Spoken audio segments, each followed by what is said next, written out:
સૌને જય જાગન્નાથ, હર હર મહાદેવ. આજે છેલ્લો દિવસ શ્રાવણ માસની અમાસ. મહાદેવને યાદ કરતા કરતા નારાયણની કથાઓ કરતા કરતા આખો મહિનો ક્યાં પસાર થઈ ગયો એની આપણને ખબર ના પડી. વાલા ભક્તજનો,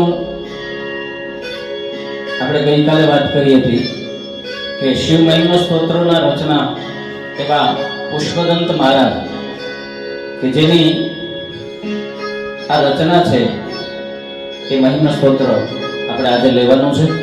પણ એ પહેલા મંગલાચરણની અંદર પ્રવેશ કરીએ, ગણપતિ દાદાને યાદ કરી અને શિવ પંચાક્ષર મંત્રથી એમનું મંગલાચરણ કરીએ.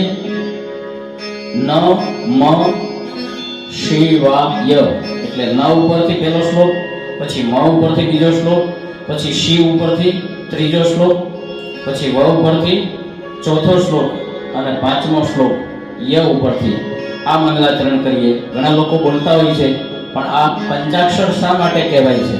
5 અક્ષરના દ્વારા, અને એ પણ એના રચયિતાની કથા આપણે કરી ગયા એવા આદિ શંકરાચાર્ય મહારાજ જેમની રચના છે એના દ્વારા મંગલાચરણ કરીએ.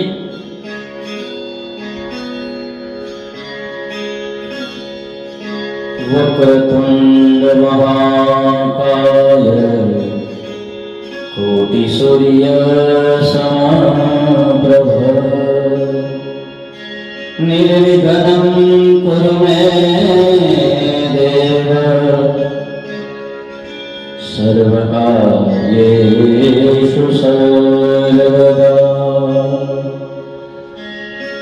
પંચાક્ષર નાગેન્દ્રહારાય ત્રિલોચનાય ભસ્માંગરાજાય મહેશ્વરાય નિત્યાય શુદ્ધાય દિગંબરાય તસ્મૈ નકારાય નમઃ શિવાય. પંચાક્ષર સ્તોત્રની શરૂઆત ન અક્ષરથી થઈ, એટલે કે નમઃ શિવાય આ 5 અક્ષરમાંથી આખું સ્તોત્ર બનાવવામાં આવ્યું છે. તો એનો ભાવાર્થ, જેમના કંઠમાં સર્ગોનો હાર છે, જેમના 3 નેત્રો છે, ભસ્મ જેમનું અનુલેપન છે એટલે કે ઘરેણું છે, દિશાઓ એ જેમના વસ્ત્રો છે, અર્થાત ભગવાન શિવ દિગંબર છે, નગ્ન છે, એવા શુદ્ધ અવિનાશી મહેશ્વર નકાર, આ નકાર સ્વરૂપ છે એવા શિવજીને હું નમસ્કાર કરું છું. પહેલો અક્ષર એવો ન. હવે નમઃ એટલે હવે મ ઉપરથી શ્લોક. મંદાકિની સલચંદન ચર્ચિતાય નંદીશ્વર પ્રમથનાથ મહેશ્વરાય મંદાર પુષ્પ પૂજિતાય તસ્મૈ મકારાય નમઃ શિવાય. ગંગાજળ અને ચંદનથી જેમની અર્ચના થાય છે, મંદાર પુષ્પ તથા અનન્ય કુસુમોથી જેમની સુંદર પૂજા થઈ છે એવા નંદીના અધિપતિ પ્રથમ ગણોના સ્વામી મહેશ્વર મકારાય, જે મ સ્વરૂપ છે, મકાર સ્વરૂપ છે એવા શિવજીને નમસ્કાર. ન મ. હવે શિવાય, શી આવ્યો, શ આવ્યો. શિવાય ગૌરી વદનાબ્જવૃંદ સૂર્યાય દક્ષાધરનાશકાય શ્રીનીલકંઠાય વૃષધ્વજાય તસ્મૈ શિકારાય નમઃ શિવાય.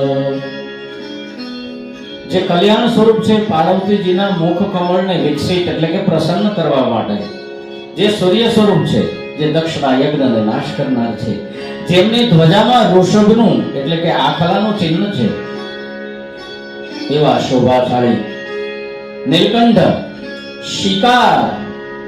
શિકાર સ્વરૂપ શિવજીને હું નમસ્કાર કરું છું. નમઃ પછી શી આવ્યો, હવે હો આવશે.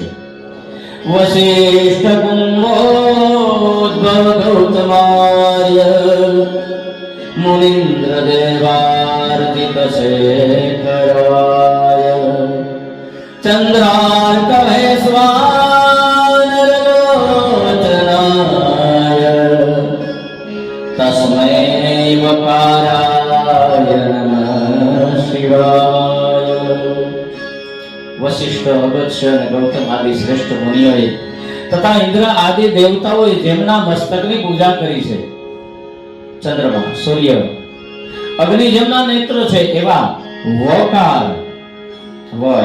વકાર સ્વરૂપ એવા શિવજીને હું નમસ્કાર કરું છું. ઓમ નમઃ શિવ, હવે ય આવશે, જેના દ્વારા ભગવાન શિવને વંદન કરીએ. યક્ષ સ્વરૂપાય જટાધરાય પીનાક હસ્તાય સનાતનાય દિવ્યાય દેવાય દિગંબરાય તસ્મૈ અકારાય નમઃ શિવાય. જેમણે યક્ષ સ્વરૂપ ધારણ કર્યું છે, જે જટાધારી છે, જેમના હાથમાં પિનાક ધનુષ છે, જે દિવ્ય સનાતન પુરુષ છે એવા દિગંબર દેવ યકાર સ્વરૂપે શિવજીને નમસ્કાર છે. આ 5 અક્ષરો ન, મ, શિ, વા અને ય ઉપરથી બનેલું જે સ્તોત્ર એને પંચાક્ષર સ્તોત્ર કહેવાય છે. કોણે બનાવ્યું? તો કે આદિ શંકરાચાર્ય મહારાજે. અને એને રોજ પાઠ કરવાથી શું ફળ મળે? પંચાક્ષર વેદમ પુણ્ય પઠે શિવ સન્નિધો શિવલોકમ વાપ્નોતિ શિવેન સહ મોદતે. જે શિવજીની સમીપમાં આ પવિત્ર પંચાક્ષરનો પાઠ કરે છે તે શિવ લોકને પ્રાપ્ત કરે છે અને ત્યાં શિવજીની સાથે આનંદિત થાય છે. ઇતિ શ્રીમદ શંકરાચાર્ય વિરચિતમ શિવ પંચાક્ષર સૂત્રમ સંપૂર્ણમ. ભગવાન શિવનું આ 5 અક્ષરો વાળું સ્તોત્ર આદિ શંકરાચાર્ય મહારાજે રચ્યું છે. તો શંકરાચાર્ય મહારાજને પણ વંદન. આપણે ગઈકાલે જે વાત કરી હતી એ પ્રમાણે હવે આપણી કથામાં આપણે મહિમ્ન સ્તોત્રને લઈશું. મહિમ્ન સ્તોત્ર પુષ્પદંતનો જન્મ કેવી રીતે થયો અને કેવી રીતે આ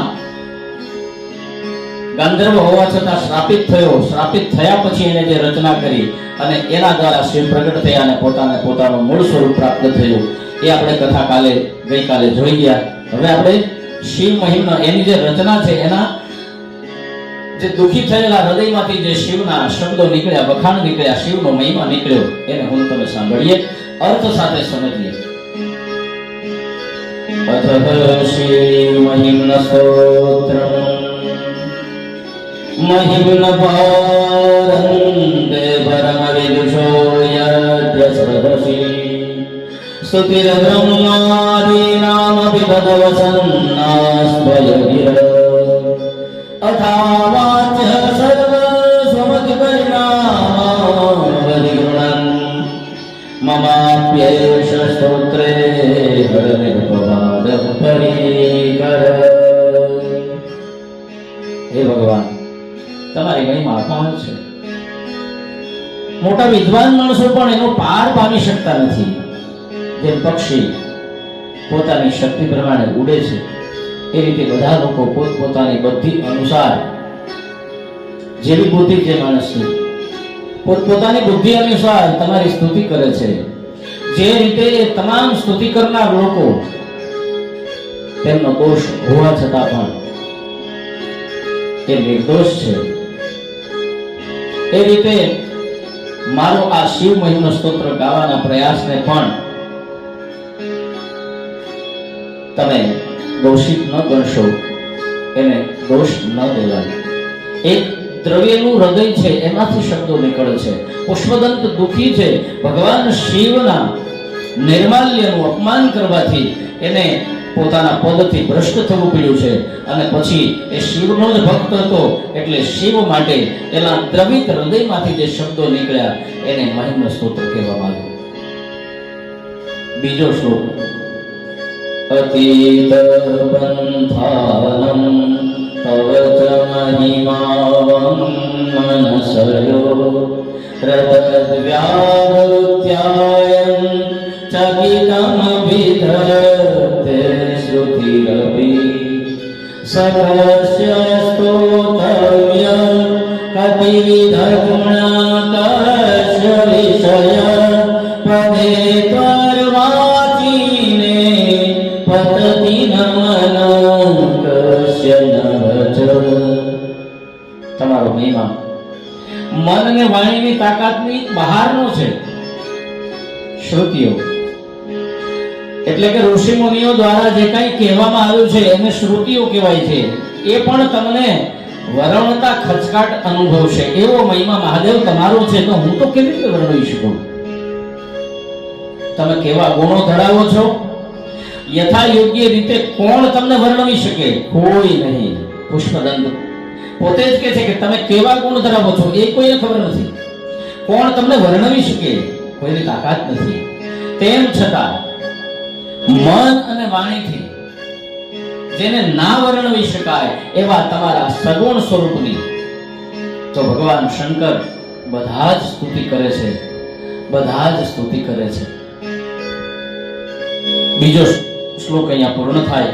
ત્રીજો શ્લોક મહિમ્ન સ્તોત્રનો મધુસ્ફીતા વાચ પરમૃતં નિર્મિતત સ્તવ બ્રહ્મન કિંવા ગપિસુર ગુરુ વિસ્મયવદન મમ ત્વેતાં મારી ગુણકથન પુણ્યેન ભવત પુનામિત્યર્થેસ્મિન પુરમથન બુદ્ધિર્વસિતા.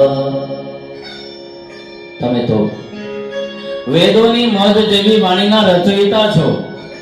વાણીના ભંડાર રૂપ બ્રહ્મા આદિ દેવોની સ્તુતિ પણ તમને ખુશ ન કરી શકે તો મારી સ્તુતિ તમને ક્યાંથી સંતોષ પમાડે? પોતાના એક દ્રવિત હૃદયમાંથી નીકળતા શબ્દો, દુઃખી હૃદયના શબ્દો, ઘાયલ હૃદયના શબ્દો મારી વાણીથી તમને આનંદ પામો એવી મારી ધારણા જ નથી. તમારા સ્તવનથી હું ફક્ત આ મારી વાણી છે એને પાવન કરવા માંગુ છું, નિર્મળ કરવા માંગુ છું.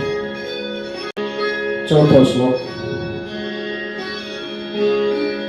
તવૈશ્વર્યં યજ્જ જગદુદયરક્ષા પ્રહરત ત્રૈવસ્તુ વ્યસ્તં ત્રિષુ ગુણવિન્નાશતનુષુ અભવ્યાનમસ્મિ વરદરમણિયામરમણિં વિહન્તું વ્યાક્રોશિં વિદધતૈઃ કે જડધિય. પુષ્પદંત ચોથા શ્લોક દ્વારા કહે છે તમારું ઐશ્વર્ય, જુદા જુદા ગુણો એ કરી અને બ્રહ્મા વિષ્ણુ મહેશ એ ત્રણેય વ્યક્તિમાં આરોપિત છે. અને તે બ્રહ્મા વિષ્ણુ તથા રુદ્ર સત્વ રાજસ અને તમસ એ ત્રણ ગુણો વડે જુદા જુદા રૂપે પ્રતીત થાય છે. પણ હે વરદાન આપનાર ભગવાન, જળ બુદ્ધિવાળા લોકો તમારું સ્વરૂપ ના સમજી શકવાના લીધે તમારી નિંદા કરે છે. નિંદા પાપી લોકો કરે છે. આ નિંદા કરવાનું પાપી પુરુષોનું કાર્ય જ નિંદનીય છે. પાંચમો શ્લોક કિલીહં કિંકાય સદલો કિંપાય સ્ત્રીભુવનં કિમાધારો દાતા સૃજતિ કિમુપાનયતિ ચ અતકૈશ્વર્યે ત્વય્યા નવસરદુસ્તો હતધિયં કુતર્કોયં કંચિન મુકરતિ મોહાય જગત.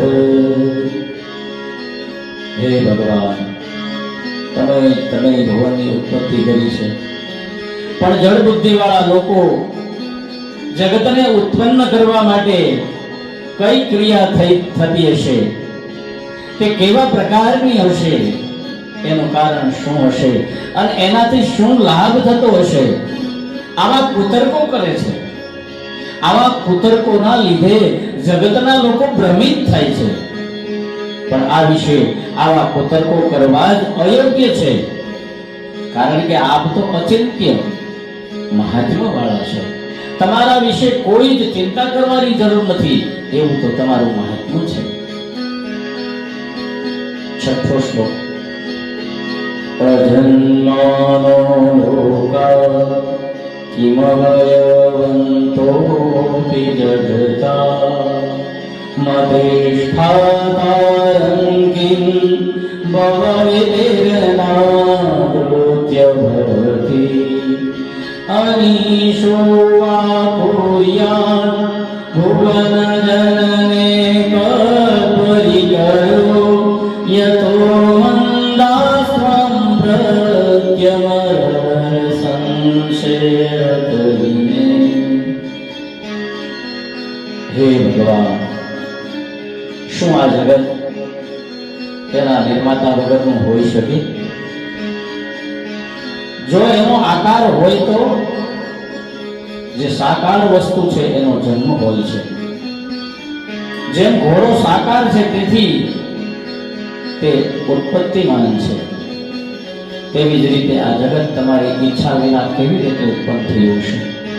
આ બ્રહ્માંડને ઉત્પન્ન કરવા માટે અનેક પ્રકારના સંદેહ સદબુદ્ધિ વિહોણા લોકો રાખે છે, પણ તમારા પર સંદેહ કરવો યોગ્ય નથી. અને જગતને ઉત્પન્ન કરવા માટે તમારા સિવાય બીજું કોઈ સમર્થ નથી. હે મહાદેવ.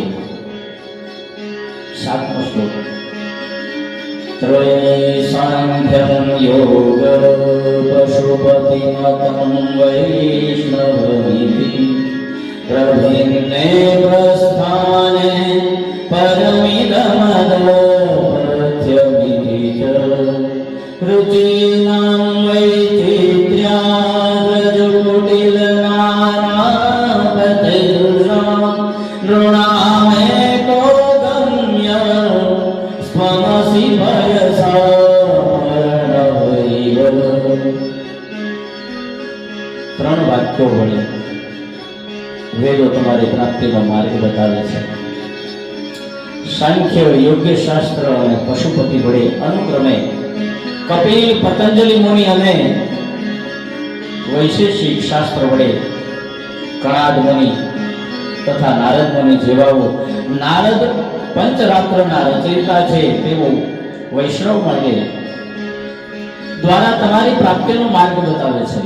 આ મુખ્ય 5 ભેદ છે અને બધા જુદા જુદા માટે એવા લોકો અહંકારથી પોતપોતાના સિદ્ધાંતને જુદા જુદા માને છે. પણ જેમ જુદા જુદા માર્ગો વડે નદીઓ એક જ સમુદ્રમાં મળી જાય છે, એ જ રીતે જુદા જુદા ભક્તોને આપ એક જ પ્રભુ પ્રાપ્ત થાઓ છો.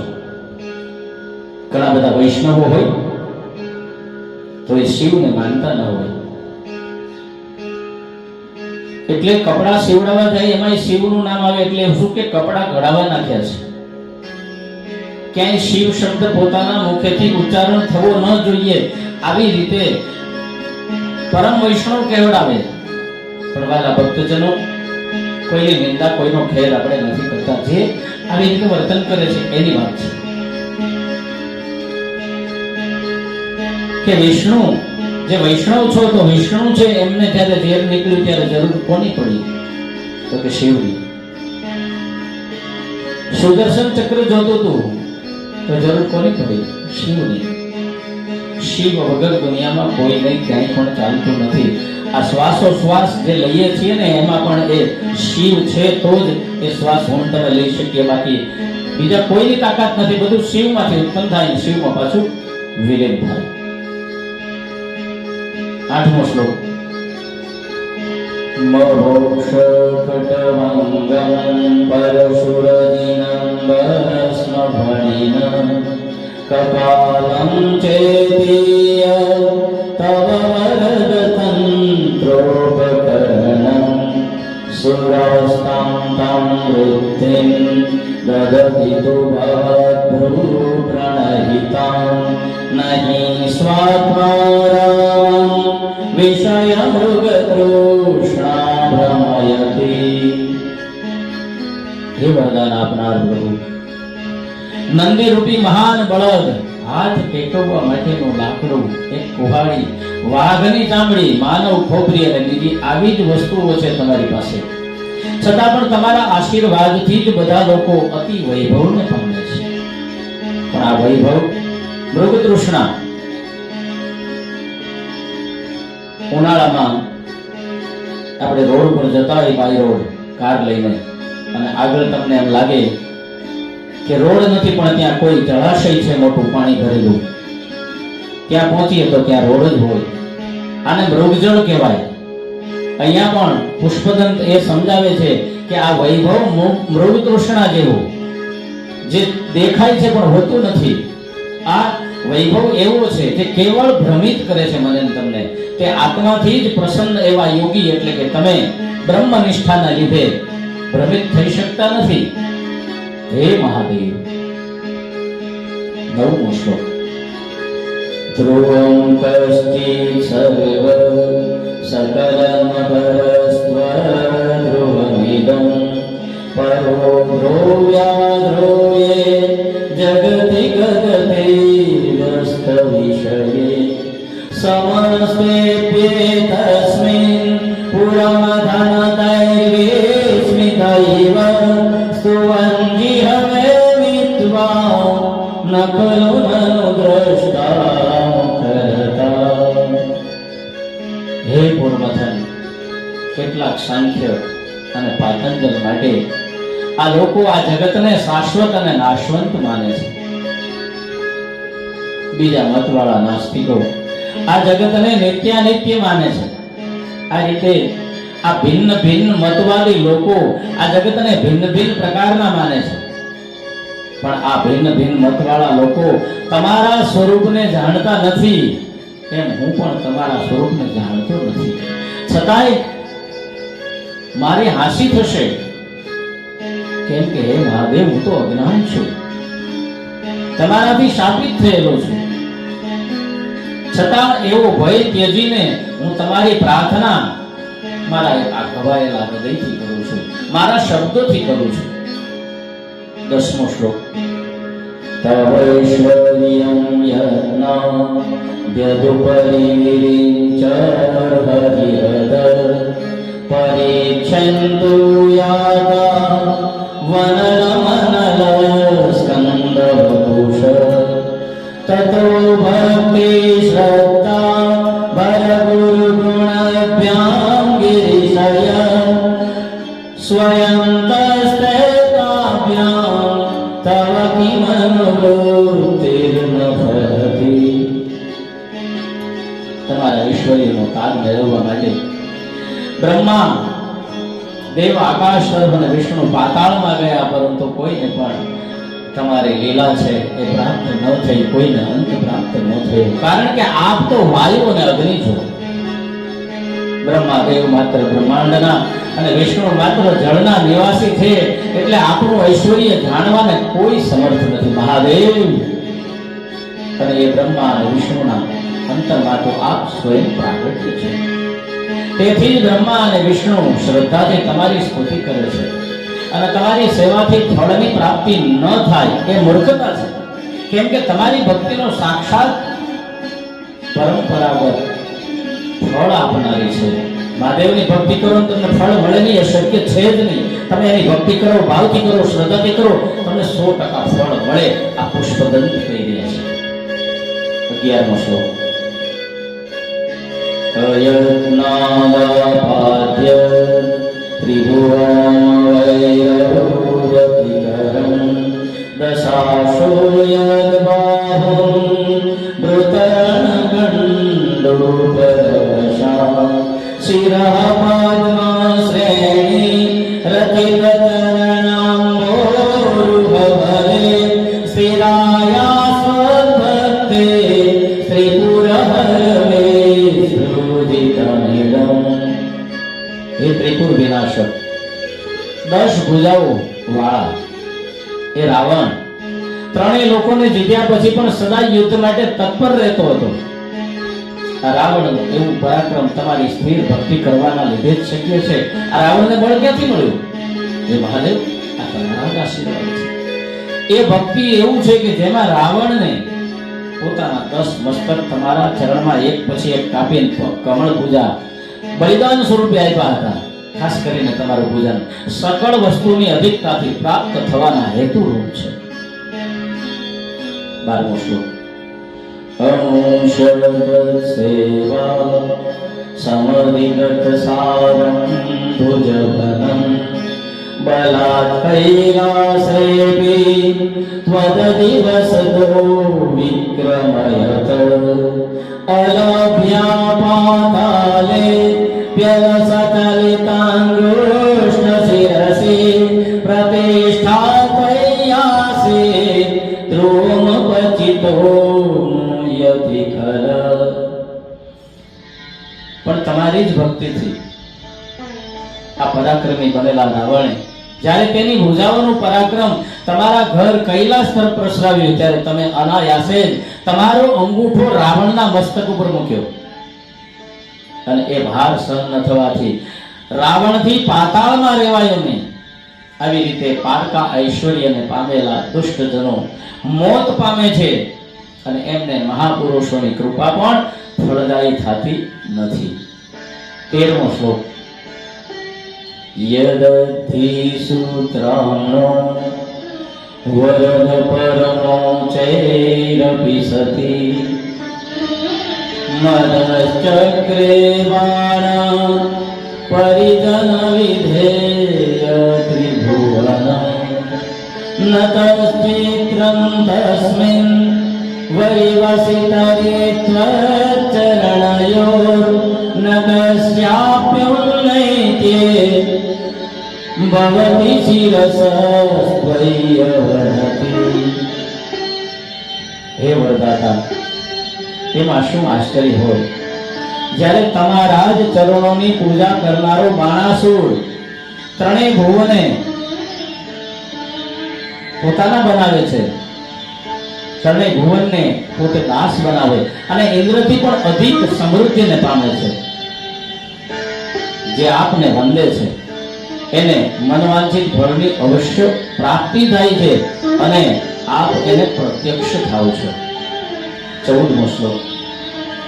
અકાંડ બ્રહ્માંડ ક્ષયતકિત દેવાસુર કૃપા વિધેયસ્યાસિદ્ય સ્ત્રીનયન વિષમ સંવૃતવત સકલમાશ કંઠે તવ ન ગુરુતેન શ્રિયમહો વિકારોપી શ્લાઘ્યો ભુવન ભય ભંગ યશનીન. હે ત્રિનયન, કે જેમને દેવો અને દાનવો આ બધાના ભલા માટે વિષનું પાન કર્યું, હળાહળ કાલકૂટ વિષનું પાન કર્યું, ત્યારે કે જ્યારે સૃષ્ટિનો સર્વનાશ પોતાની સમક્ષ જોઈ તેઓ દેવો અને દાનવો અત્યાધિક દુઃખી થઈ ગયેલા સંસારી જનોના દુઃખના પહાડોને દૂર કરવાનું તમને વ્યસન છે. જો મહાદેવનું વ્યસન એટલે તેનું નામ કલ્યાણ છે. આ વ્યસન આવ્યું એટલે કહું છું કે મિત્રો, જે લોકો વ્યસની હોય, પાન, માવો, સિગરેટ, બીડી, તમાકુ, સોમરસ, તો આ બધામાંથી મુક્તિ પામજો વાલા ભક્તજનો. તમારા પરિવારનો વિચાર કરજો, વ્યસનથી શું તકલીફ થાય છે. બહુ આમાં જવું નથી ડીપમાં. આપણે મહાદેવની આગળ મહાદેવના મહિમાનો વર્ણન કરીએ છીએ, એમાં પાછા જતા રહીએ. મહાદેવને વ્યસન છે. શેનું વ્યસન છે? તો કે લોકો દુઃખી ન થાય ત્યારે એ વિકાર એટલે કે ગળામાં એ ઝેર પણ તમને શોભા આપી રહ્યું છે. 15મો શ્લોક. અસિદ્ધાર્થાનેવ ક્વચિદપि સદેવાસુરહરે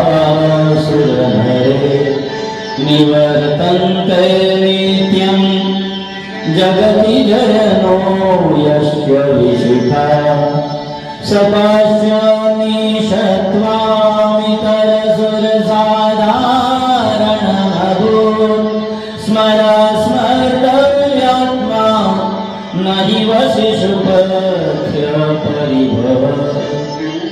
हे भगवान, कामदेवનું બાણ ભાલા રહિત છે કે બાણ આ જગતમાં દેવાસુર અને મનુષ્યોને જીતવાને નિષ્ફળ ના જતા એ બધાને વશ કરે છે. તમારી સાથે પણ કામદેવ બીજા દેવોની જેમ વર્તવા લાગ્યો ત્યારે તમે તેનું દહન કર્યું અને એ સ્મરણ પૂરતું કામદેવનું શરીર બાકી રાખ્યું. તમારા જેવા જીતેન્દ્રિય ઈશ્વરનો અનાદર એ હંમેશા વિનાશકારક છે. 16મો શ્લોક.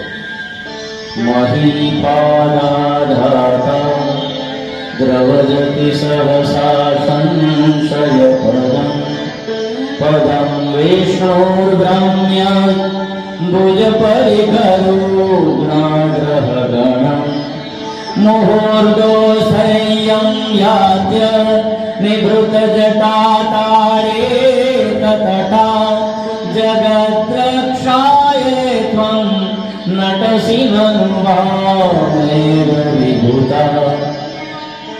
હે ભગવાન, જગતના રક્ષણ માટે અને દુષ્ટોના વિનાશ માટે તમે તાંડવ કર્યું ત્યારે પૃથ્વી ઊંચી નીચી થવા લાગી હતી. આ તાંડવ કરતી વખતે ના જે કઈ હાવ અને ભાવ રૂપે તમે ભુજાઓ હલાવી તેના આઘાતથી વિષ્ણુ લોક, તારા, નક્ષત્રો આદિનો નાશ થવાની શંકા થવા લાગી અને ઉભય સ્વર્ગ દ્વારા વ્યથા પામ્યા. એવા નૃત્યથી સ્વર્ગનું એક આ પાસું પ્રતાડિત થયું. તમારું આવું ઐશ્વર્ય દેખીતી રીતે વિપરીત છે તો પણ તે જગતની રક્ષા માટે જ છે. 17મો શ્લોક. વિયદ વ્યાપી તારા ગણગણિત ફેનોદ્ગમ રુચિ પ્રવાહો વારાય કુશતલ પુદ્રષ્ટશિરસિતે જગદ્વીપાકારં જગદિવલં તેન કૃતમિત્યુનેનેવોનેયં ધૃતમહિમદેવ્યં તવ વપુ. હે જગતના આધાર, તમારા શરીર પર ગંગાનો મહાન પ્રવાહ જેની ફેરફારની જેમ વરસતો દેખાય છે ત્યારે તમારા વિરાટ સ્વરૂપનું ભાન થાય છે. આ જળ પ્રવાહ સમગ્ર આકાશમાં વ્યાપક અને તારા તથા નક્ષત્રોના સમૂહમાં ફીન રૂપે દેખાય છે. ગંગાનો આ પ્રવાહ સમગ્ર પૃથ્વીની આસપાસ જે રીતે નગરની ચોતરફ ખાઈ હોય તેવી રીતે આવરણ બનાવે છે. આવા અનુમાનથી તમારા દિવ્ય શરીરને જાણી શકાય છે. તમારું શરીર દિવ્ય પ્રભાયુક્ત છે. હે મહાદેવ. 18મો શ્લોક. રથક્ષોણીયંતા શતધૃતિરગેન્દ્રો ધનુરથો રથાંગે ચંદ્રાર્કો રથચરણ પાણી શરદિતિ દ્વિધક્ષોસ્તે કોયં ત્રિપુરતૃણમાંડં વદવિધિ વિધેયે ક્રીડન્ત્યો ન ખલુ પરતંત્રા પ્રભુદીય.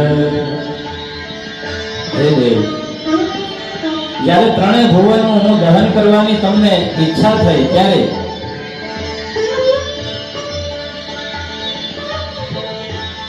હે દેવ, જ્યારે ત્રણેય ભુવનનું દહન કરવાની તમને ઈચ્છા થતી ત્યારે પૃથ્વીરૂપી સારથી, બ્રહ્મારૂપી સારથી, હિમાચલ પર્વતરૂપી ધનુષ, સૂર્ય અને ચંદ્રએ રથના પૈડા તથા વિષ્ણુરૂપી બાણને યોજી અને તમે આ ત્રિભુવનને હણ્યો. આ બધાની સહાય લેવાની તમારે શી જરૂર પડે? પ્રભુ, તમે બીજાના પર આધારિત નથી. તમે તો ફક્ત તમારા ઈશારે બધા પાસેથી કામ કરાવી શકો એમ છો. 19મો શ્લોક. હરિસ્તે સાહસ્ત્રમ કમરદલિમાધાય પદયો यदेकोनेनस्मिन् निजमुदहर नेत्रकमलम् गतो भक्त्योद्रेक परिणतिमसो चक्रवपुषा त्रयाणां रक्षाय त्रिपुरहरजागृति जगताम्। हे त्रिपुरहर, તમારા ચરણની પૂજા વિષ્ણુ સહસ્ત્ર કમળ વડે કરવા લાગ્યા. તેમાં એક કમળ ઓછું થયું તો પોતાના નેત્ર કમળને પોતે તમને અર્પણ કરવા લાગ્યા.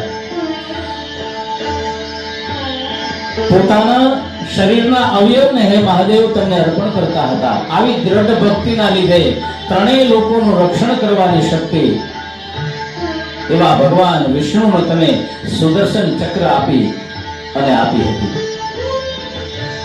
20મો શ્લોક.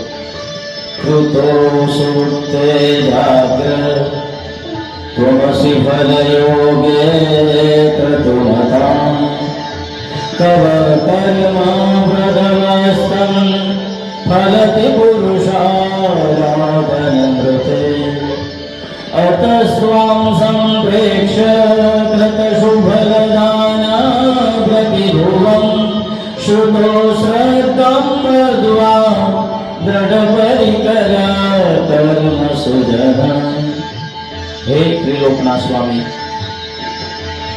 યજ્ઞ આદિ ક્રિયાઓ પૂર્ણ થયા પછી તેનું ફળ આપવા માટે તમે હંમેશા જાગૃત રહો છો.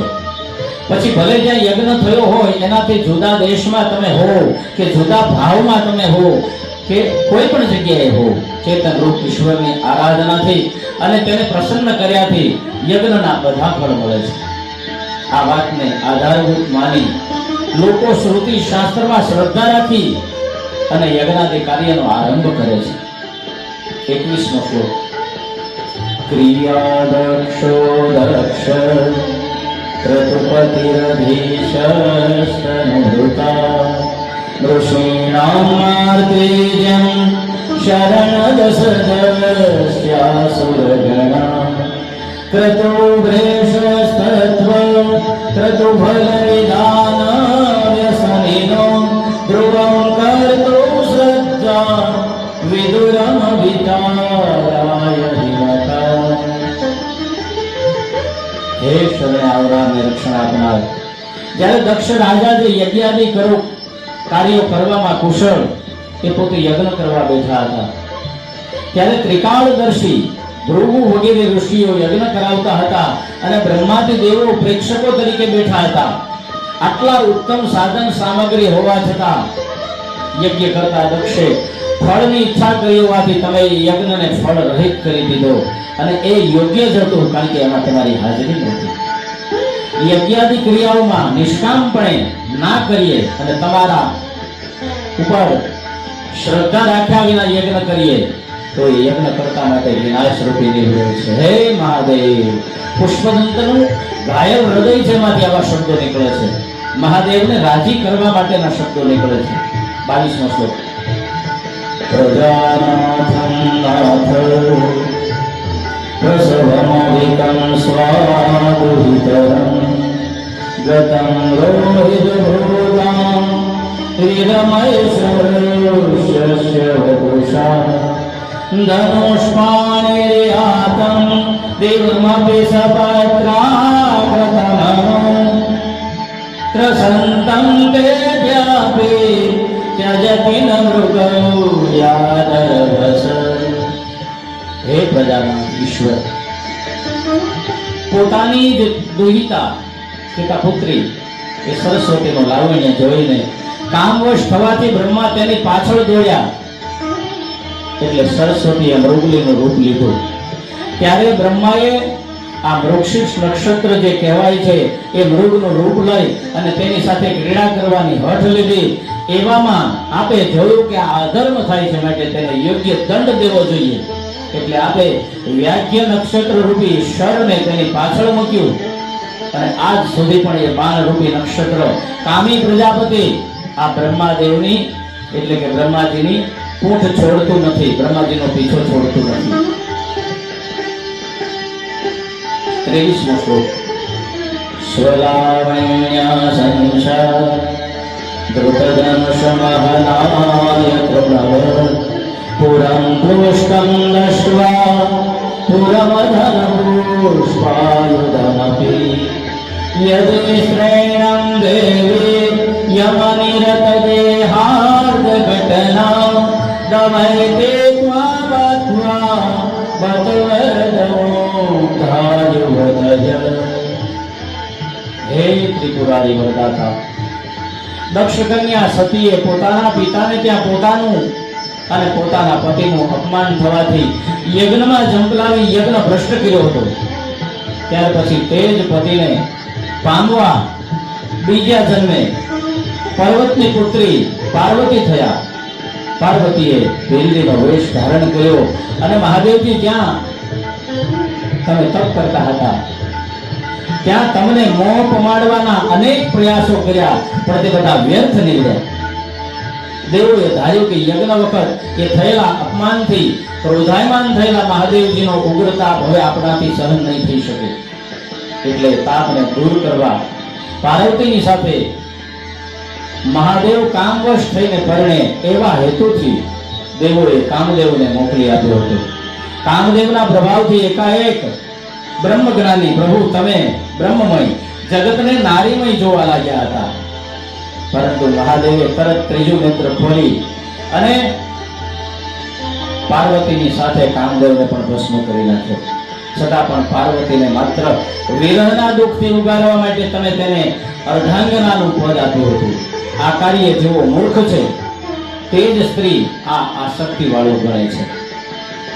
24મો શ્લોક.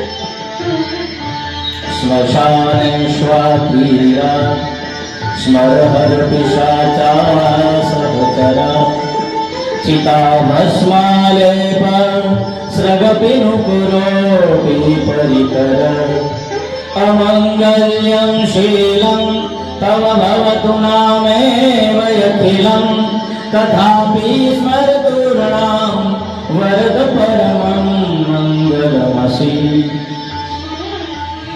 હે કામ વિનાશન, સ્મશાન ભૂમિમાં ચારેય દિશાઓમાં ક્રીડા કરવી, ભૂત પ્રેતોની સાથે નાચવું, કૂદવું, ફરવું, ચિતાની રાખ શરીરે ચોપડવી અને મનુષ્યની ખોપરીઓની માળા ડોકમાં પહેરવી, આ પ્રકારનું તમારું ચરિત્ર કેવળ મંગલ શૂન્ય છે. છતાં પણ તે વારંવાર તમારું સ્મરણ કરે છે, તેને તમારું નામ મંગળમણ હોય તેના માટે તમારી ભક્તિ મંગળકારી છે. તમે ભલે દેખાવો મંગળ પણ તમે છો મંગળ. 25મો શ્લોક. મન પ્રત્યચિત્તે સવિધર્મધાયાતમૃત પ્રહર્ષોદ્રોમાણ પ્રમદ સલિલો સંગીત દૃશ યદાલોક્યાલાદ હૃદયવ નિમદ્યામૃતમયે તદત્યંતસ્તત્વં કિમપી યમિનાસ્તત્કિલ ભવાન. હે દાતા, સત્ય બ્રહ્મને શોધવા માટે અંતઃ મૂઢ થયેલા યોગીઓ મનને હૃદયને રોકીને યોગ શાસ્ત્રમાં બતાવેલા યમ નિયમ આસન વડે પ્રાણાયામ કરે છે અને બ્રહ્માનંદનો અનુભવ મેળવે છે. એ અનુભવથી તેમનામાં રોમાંચ ઉત્પન્ન થઈ અને આનંદથી આંખોમાં હર્ષના આંસુ આવી જાય છે. આવી આ દુર્લભ સ્થિતિને પ્રાપ્ત થયેલા યોગીઓ ઇન્દ્રિયોને અગમ્ય માત્ર અનુભવીને જાણી શકાય એવા તમારા અવર્ણનીય તત્વને અનુભવીને જાણે અમૃતથી ભરેલા સરોવરમાં સ્નાન કરતા હોય એવો આનંદ મળે છે. 26મો શ્લોક.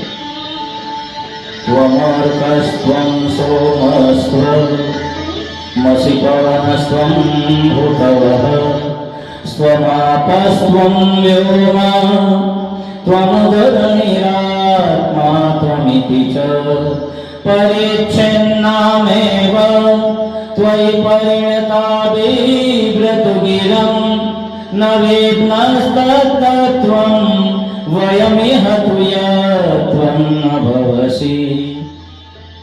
હે મહાદેવ, હે વિશ્વંભર, તું સૂર્ય છે, તું ચંદ્ર છે, તું પવન છે, તું અગ્નિ છે, તું જળ અને તું જ આકાશ છે. તું પૃથ્વી છે અને આકાશ છે, પણ તું જ છે એમ જુદા જુદા સ્વરૂપમાં અનુભવી પુરુષો તને ઓળખે છે.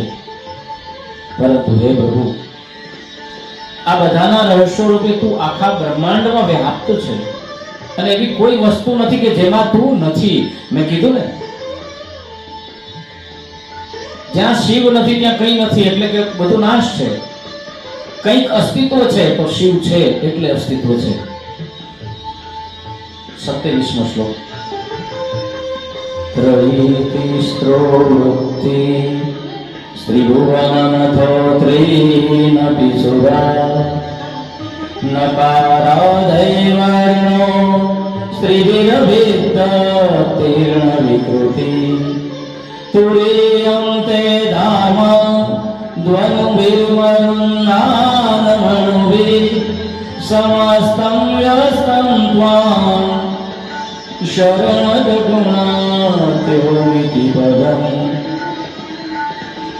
હે અશરણ શરણ, ત્રણ વેદો, ત્રણ અવસ્થાઓ, ત્રિલોક અને અકારાદી ત્રણ અક્ષરોથી બનેલા ઓમકાર પદ તે બધા તમારું જ વર્ણન કરે છે. વળી યોગીની ચોથી અવસ્થા વખતે ઉપજતો સૂક્ષ્મસ્તર ધ્વનિ તમને અખંડ ચૈતન્ય સ્વરૂપમાં ઓમકાર રૂપે સિદ્ધ કરે છે. 28મો શ્લોક. બહુ સર્વો રુદ્ર પશુપતિ રથોગ્ર તથા ભીમેશાલા દ્વિતીયદ વિધાનાષ્ટકમિદં અનુષ્મિં પ્રત્યેકં પ્રવિતરતિ દેવ શ્રુતિરપિ પ્રિયાયાસ્मै ધામ્ને પ્રવિહિતનમસ્યોસ્મિ ભવતે. હે દેવ, ભવ, સર્વ, રુદ્ર, પશુપતિ, ઉગ્ર, મહાદેવ, ભીમ અને ઈશાન, આ તમારા 8 નામોને વેદોમાં શ્રુતિ તરીકે વિસ્તારથી જણાવ્યા છે. પોતાના પ્રકાશના ચૈતન્યપણાને લીધે સર્વદા અદૃશ્ય, સર્વદા આધારરૂપ, કેવળ ચિત્ત વડે જાણી શકાય એવા આપણે બીજી કોઈ રીતે જાણી ન શકતા હોવાથી માત્ર મન અને વકગણ અને શરીર વડે તમે નમસ્કાર કરો છો. 29મો શ્લોક. નમો મે વિષ્ઠાય પ્રિયદવેષ્ઠાય નમો નમાક્ષોદેષ્ઠાય સ્મરહર મહેષ્ઠાય નમઃ નમો વર્ષેષ્ઠાય ત્રિનયનવેષ્ઠાય નમો નમઃ સર્વસ્મૈ તે તદિતિ સર્વાય નમઃ.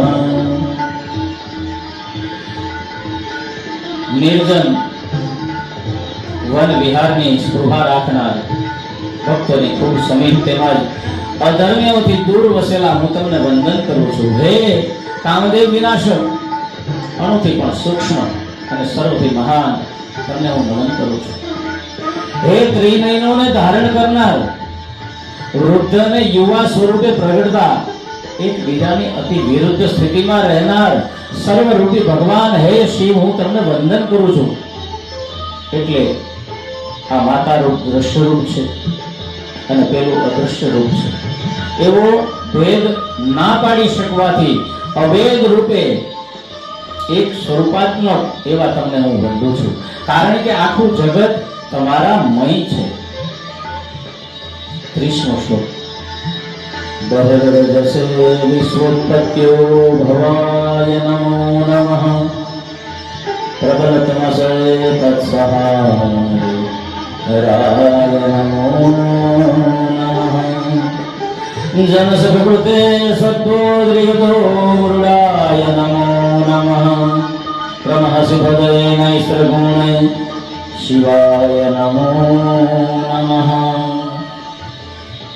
હે દીનાનાથ, બ્રહ્માંડને રચવા માટે રાજસ વૃત્તિ, વિનાશ કરવા માટે તમસ વૃત્તિ, આ જનોના સુખ અને પાલન કરવા માટે સાત્વિક વૃત્તિ ધારણ કરનાર તમને હું નમન કરું છું. તમે ત્રિગુણાત્મક છો, જ્યોતિરૂપ છો. તેથી સત્વ, રાજસ અને તમસ એ ત્રણેય ગુણોથી રહિત પ્રકાશમય એવા તમારા ભેદને પામવા માટે એક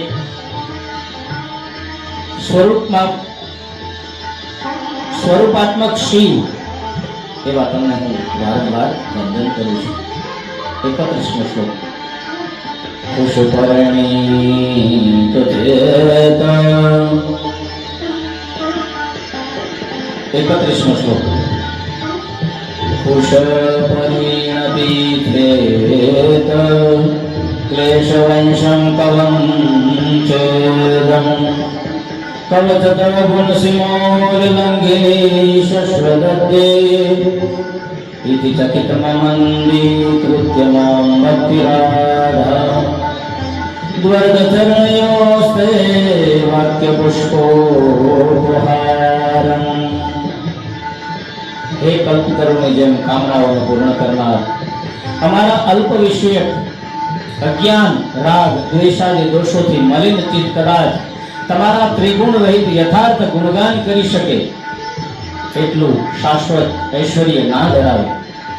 આ બેની અત્યંત અયોગ્ય તુલના કરતા હું આશ્ચર્ય પામું છું. મેં તમે દયા કરી તમારી ભક્તિ કરવા પ્રેર્યો છે, એટલે તમારા ચરણોમાં મારા વાક્યરૂપી પુષ્પોની ભેટ આપવાને હું શક્તિમાન થયો છું. 32મો શ્લોક. સમં શાત કજ્જલં સિંધુ પાત્રે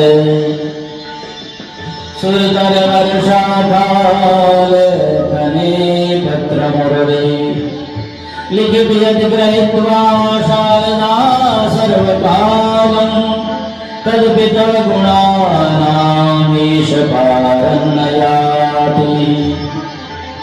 કાજળ જેવા કાળા પથ્થર રૂપી શાહી સમુદ્ર જેવા વિશાળ પાત્રમાં હોય, કલ્પવૃક્ષની ડાળીને કલમ તરીકે હોય અને દેવી સરસ્વતી આખો વખત લખ્યા કરે તો પણ તમારા ગુણોનો પાર પામી શકાય એમ નથી. 33મો શ્લોક. અસુર સુર મુનિન્દ્રે રચિતસ્યેન્દુ મોલે ગ્રથિત પરમહીનો નિર્ગુણશ્ચેશ્વરસ્ય સકલ ગુણ વરિષ્ઠ પુષ્પદંતા વિધાનો રુચિરમનુદ્રુવૈતે સ્તોત્ર મે તચ્ચકાર. દેવો, દાનવો અને મોટા મુનિઓથી પૂજિત, ચંદ્રને કપાળમાં ધારણ કરનાર પ્રભુ, તમારા ગુણોનો મહિમા અહીંયા વર્ણ્યો થાય એવો નથી. સત્વ, રાજસ અને તમસ એવા ત્રણેય ગુણોથી રહિત તમારું આ સ્તોત્ર ગંધર્વોમાં સર્વોત્તમ એવા આચાર્ય પુષ્પદંત નામના ગંધર્વએ રચ્યું છે. પુષ્પદંત પોતે કહે છે. 34મો શ્લોક. હર હર નવર્ધ્યં દુર્જટે સ્તોત્ર મે પઠતિ પરમ વાક્યા શુદ્ધ ચિત્ત પુમાન્ય સભવતિ શિવલોકે રુદ્રતુલ્ય સ્તધાત્ર પ્રચુરતરત્નાયુ પુત્રવાં કીર્તિમાન. હે જટાધારી નિર્મળ મનવાળા, જે કોઈ મનુષ્ય દરરોજ પરમ ભક્તિથી આ ઉત્તમ સ્તોત્રનો પાઠ કરે છે તે શિવ સ્તુતિનું પુણ્ય મેળવે છે. અંતે તે શિવલોકમાં રુદ્રના પદને પામે છે. તેમજ આ લોકમાં મોટા ધનાઢ્ય, દીર્ઘ આયુષ્યવાળો, પુત્રવાળો અને કીર્તિવાળો થાય છે. 35મો શ્લોક. મહેશાના પરો દેવો મહિમ્નો ના પરાસ્તુતિ અઘોરાના પરો મંત્રો નાસ્તિ તત્વં ગુરુ પરમ. ખરેખર મહેશના જેવો બીજો કોઈ દેવ નથી. આ મહિમ્ન સ્તોત્ર જેવી કોઈ બીજી સ્તુતિ નથી ને અઘોર નામના મંત્રથી મહાન મંત્ર નથી અને ગુરુ વિનાનું અન્ય કોઈ શ્રેષ્ઠ નથી. એટલે હે ગુરુ, હે ઈશ્વર, હે મહાદેવ, હે જાગનાથ, હું આ સ્તોત્ર દ્વારા તમને નમન કરું છું. 36મો શ્લોક. દીક્ષાદાન તપસતીર્થમ યોગ યાગાદિકા ક્રિયા મહિમ્ન સવન પાઠ શકલામ નારહંતી સોરસી. દીક્ષા, દાન, તપ, તીર્થ, જ્ઞાન અને યજ્ઞાદિ ક્રિયાઓથી જે લાભ મળે તેના કરતા તમારા મહિમા ના આ પાઠથી જે લાભ મળે છે એ 16મો ભાગ પણ વધારે છે. એટલે તમારી આ સ્તોત્રથી ભક્તિ કરવી એ જ ઉત્તમ છે. 37મો શ્લોક. કુસુમ દર્શન નામ સર્વગંધર્વરાજ શિશુ શશિધર મૌલે દેવદેવસ્ય દાસ સકલ નિજ મહિમ્નો ભ્રષ્ટેવાશરોષા સવનમિદમ કાશી દિવ્ય દિવ્ય મહિમ્ન. કોઈ રાજાના બગીચામાંથી પુષ્પદન વિમાનમાંથી અદૃશ્ય રહી પુષ્પો ચોરતા હતા. તેથી રાજાએ બિલ્વપત્ર તેમના માર્ગમાં વેર્યા. આમ કરવાનો ઉદ્દેશ એ હતો કે કોઈ શિવ ભક્ત આ નિર્માલ્ય ઓળંગી જઈ શકશે નહીં. ગંધર્વરાજ પુષ્પદંત એ નિર્માલ્ય ઓળંગવાથી મહાદેવ કૃપાયમાન થયા અને પુષ્પદંતની અદૃશ્ય રહેવાની શક્તિ નાશ પામી. આથી શિવજીને પ્રસન્ન કરવાનો સર્વ ગંધર્વોના રાજા એવા બાલેન્દુને કપાળ પર ધરાવનાર શંકરદાસ કુસુમ દર્શન પુષ્પદંતે આ અતિ દિવ્ય સ્તોત્ર છે એની રચના કરી. 38મો શ્લોક. સુરવર મુનિ પૂજ્યમ સ્વર્ગ મોક્ષે કહે તુમ પઠતિ યદિ મનુષ્ય પ્રાંજલિર્નાન્ય ચેતા વ્રજતિ શિવ સમીપમ કિન્નરે સ્તુયમાન સ્તવનમિદમ મોઘમ પુષ્પદંતમ પ્રણીતમ. દેવાદિદેવ ઇન્દ્ર અને મુનિઓથી પૂજાયેલું સ્વર્ગ મોક્ષ પ્રાપ્તિના એક જ સાધન સરનું હંમેશા ફળદાયક એવું શ્રી પુષ્પદંતે રચેલું આ સ્તોત્ર જે કોઈ મનુષ્ય બે હાથ જોડી નમ્ર ભાવે તથા એકાત્મ થઈ અને પાઠ કરે છે, રોજે રોજ અભિષેક કરે છે શિવનો, એ કિન્નરોથી સ્તુતિ પામતા શિવની પાસે જાય છે. 39મો અને છેલ્લો. શ્રી પુષ્પદંત મુખ પંકજ નિર્ગતે સ્તોત્રેણ કીર્તિશ હરેણ હર પ્રિયેણ કંઠસ્થિતેન પંડિતેન સમાહિતેન સુપ્રીતો ભવતિ ભૂતપતિર્મહેશ. જે કોઈ શ્રી પુષ્પદંતના મુખ કમળમાંથી નીકળેલું સર્વ પાપોનો નાશ કરનારું શિવજીને અતિ પ્રિય એવું આ સ્તોત્ર મોઢે કરે છે અને તેનો ધ્યાનપૂર્વક પાઠ કરે છે, તેના પાપો અખિલ બ્રહ્માંડના પાલક પિતા શ્રી મહેશ પ્રસન્ન થઈ અને બાળીને ભસ્મ કરે છે. 40મો શ્લોક. ઇત્યેષાં વામય પૂજા શ્રીમદ શંકર પાદયો અર્પિતાં તેન દેવેશ્વર પ્રિયંતાં મે સદા શિવ. હે દેવોના દેવ, મારી વાણી રૂપી આ પૂજા તમારા ચરણ કમળમાં અર્પણ કરી છે, તો આપ સર્વદા પ્રસન્ન થજો. અહીંયા પુષ્પદંતે ઘાયલ હૃદયે જે શબ્દ નીકળ્યા એ ભગવાનને ચડાવ્યા અને એનાથી ભગવાન પ્રસન્ન થયા. પુષ્પદંતને પોતાની શક્તિ પાછી મળી, એ ભગવાનનો નજીક બન્યો. તો હું તમે પાઠ કરીએ તો કેમ ભગવાન શિવની નજીક ન પહોંચીએ? વાલા ભક્તજનો, શ્રાવણ માસ દરમિયાન ખૂબ જ ભાવથી અને ભક્તિથી આપની સાથે જોડાયેલો રહ્યો. જેણે જેણે પણ કથા શ્રવણ કરી છે, ભવિષ્યમાં જે શ્રવણ કરવાના છે, કારણ કે યુટ્યુબમાં કથા છે, જ્યારે જોવી હોય ત્યારે જોઈ શકાય છે, જ્યારે સાંભળવી હોય ત્યારે સાંભળી શકાય છે. તો વાલા ભક્તજનો, એક બ્રાહ્મણ તરીકે આપ સૌને ખૂબ ખૂબ આશીર્વાદ. આપ નિરોગી રહો, તંદુરસ્ત રહો, તમારા પરિવારની સાથે રહો. જ્યાં પણ રહો છો ત્યાં તમને ભગવાન શિવનું શરણ પ્રાપ્ત થાય. તમારા સદગત આત્માઓ પરિવારમાંથી જે કોઈ સ્વર્ગસ્થ બન્યા છે એમને પણ ભગવાન શિવની કૃપાથી ખૂબ ખૂબ આશીર્વાદ કે એ જ્યાં પણ હોય ત્યાં એમને પણ શિવનું ચરણ પ્રાપ્ત થાય. આવતા શ્રાવણ મહિનામાં કોઈ બીજું આયોજન કરીશું અને આવી કોઈ કથા દ્વારા ફરીથી પાછા એમાં મળતા રહીશું. શ્રાવણ માસની સર્વને શુભકામના. આ શ્રાવણ માસ કથાઓ કરતા કરતા ભગવાન શિવના ગુણો ગાતા ગાતા ક્યાં પૂરો થઈ ગયો એની મને તમને ખબર નથી. ઘણા બધા ભક્તોનો સપોર્ટ છે. બધા જ ભક્તો કથા જોવે છે. કથા જોયા પછી ઘણા બધાના પ્રશ્નો આવ્યા છે. પ્રશ્નોનું નિરાકરણ પણ થયું છે અને ઘણા બધાને ખૂબ ગમ્યું છે અને ઘણા બધા લોકોએ આ કથાને ખૂબ શેર કરી છે. કારણ કે મારો માત્ર પ્રયાસ હતો કે એક જીવ સુધી શિવ પહોંચે અને આપ સૌએ મને સહકાર આપ્યો છે. તો આપનો પણ ખૂબ ખૂબ ધન્યવાદ. આજે જય જાગનાથ, હર હર મહાદેવ. સૌને ફરીથી એક વખત જય જાગનાથ, જય જલારામ.